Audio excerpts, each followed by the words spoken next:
I'm in the restaurant, he's ordering himself a steak, a salad, a side dish, an appetizer, few glasses of red wine and so on, and I just got like a one small salad and like one cocktail. And then the bill comes and I obviously like, oh, would you like me to contribute?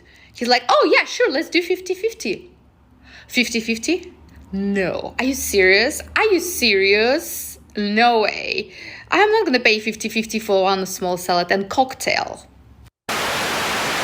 Yeah, not only are we being exposed to more beautiful faces on a daily basis, but people are making themselves more beautiful than ever. This is true. In 2020, we made a video explaining how the TikTok algorithm pushes beautiful faces to the front. If you go through your For You page without being logged in, all you see is an overstimulating amount of women. It's mindless. American psychologist Douglas Kenrick decided to explore this and found that when men were overstimulated, they overestimated the number of beautiful women that were out there. Female subjects also overestimated the frequency of gorgeous women in the presented crowds, but they didn't overestimate the frequency of handsome men. He explains this by saying that a beautiful woman can hold a man's attention for much longer than a beautiful man can hold a woman's attention. When both men and women were overstimulated by beauty, they tended to rate average-looking women as significantly lower. At Coos, we're well aware of this effect. We work with faces for a living, so we tell our doctors to take breaks every 2 hours. If you're on TikTok, try to change your For You page so it doesn't show so much mindless, softcore pornography. You may catch yourself scrolling on TikTok for longer and longer each day. There's a very good reason why TikTok pushes the most attractive faces to the front of the app. If you wanted a guy to get with you tonight, how's he gonna do it? Venmo me $2,000 right the fuck now. Right the fuck now.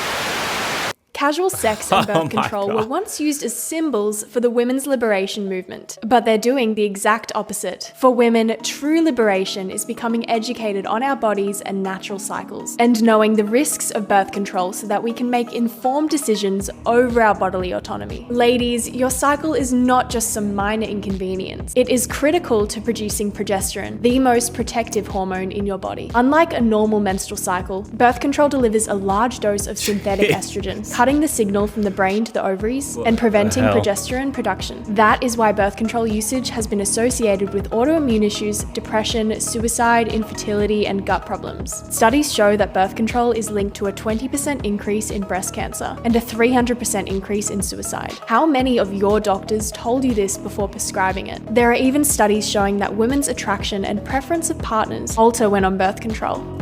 TikTok is social conditioning for women. It's social conditioning for everybody that uses that app. That's one of the most dangerous, mind-numbing applications that ever got invented. It actually causes something called TikTok brain, where people can't even recall what they said like 5 seconds ago. It destroys your attention span. Changes how we interpret pheromones and scent, causing women to choose more feminine men and leading to more violent and unstable partnerships. All for what? How many of you were taught that you could only get pregnant 6 days out of the month? Real liberation is becoming a master of your menstrual cycle, tracking when you're ovulating, and developing a real relationship with your body. We must consider if the best form of pregnancy prevention is consuming synthetic hormones with huge lists of side effects. Maybe the solution is to reject hookup culture and treat sex as the sacred act it is. Do you think that women require more to be happy in a relationship than men? Or like, what do you think it is? I think women are gaslighting themselves, right? And so we have the Hallmark image, right? The Disney image, the movie image of what people should do. And I had somebody in my comments recently, because I did a video about, because these women are saying he doesn't put in the effort, right? I'm lonely. He works all these hours. I want him to be more affectionate. Meanwhile, they've chosen somebody who ranks low in physical affection. I want him to buy me things. Meanwhile, he's paying for her car.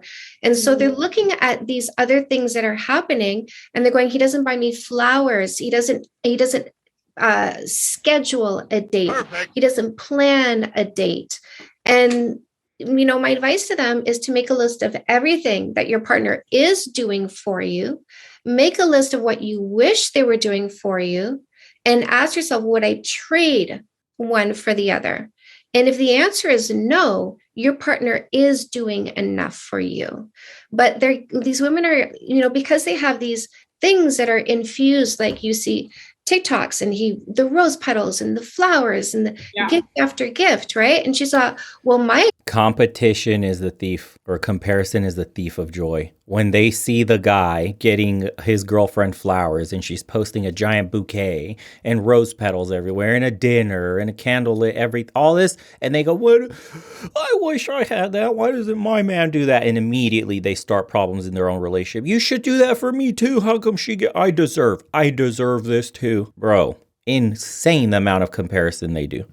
TikTok Asylum, tricks who think status over looks as women's #1 attraction are coping. They would never imagine the things women do for Chads and Tyrones. Yes, indeed. Can't negotiate attraction. My partner doesn't care about me because they don't do those things. But the fact is, there are men who love you in a practical way. Dating been easier with the OnlyFans thing, or is it the same? Guys are still like, no, I'm automatically like this terrible person. I'm a porn star. They can't be seen with me. They're this person and da-da-da. Like, especially if I try to date like an industry guy, it's more like they're embarrassed of me, or like they can't post me. Unbelievable. I am so proud of my fellow men. So proud that you guys are resisting the temptation of settling for a porn star.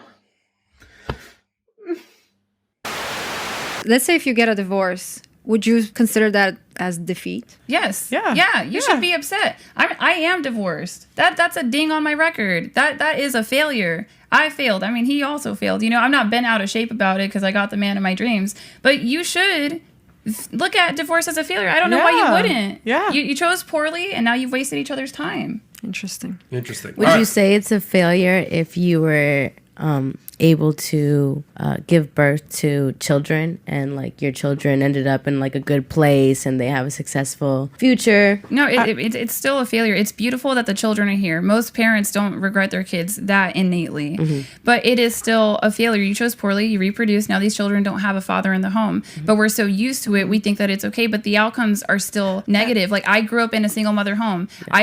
I had a lot of risk factors that I had to solve myself in the dating market. And that's something that doesn't get talked about. It's all about this eat, pray, love. Nailed it there, Jacob. Thanks. Got my girl flowers arriving home at the airport, and the other women were pissed off and mad at their dudes for not doing the same. Yeah, they compare with one another hardcore.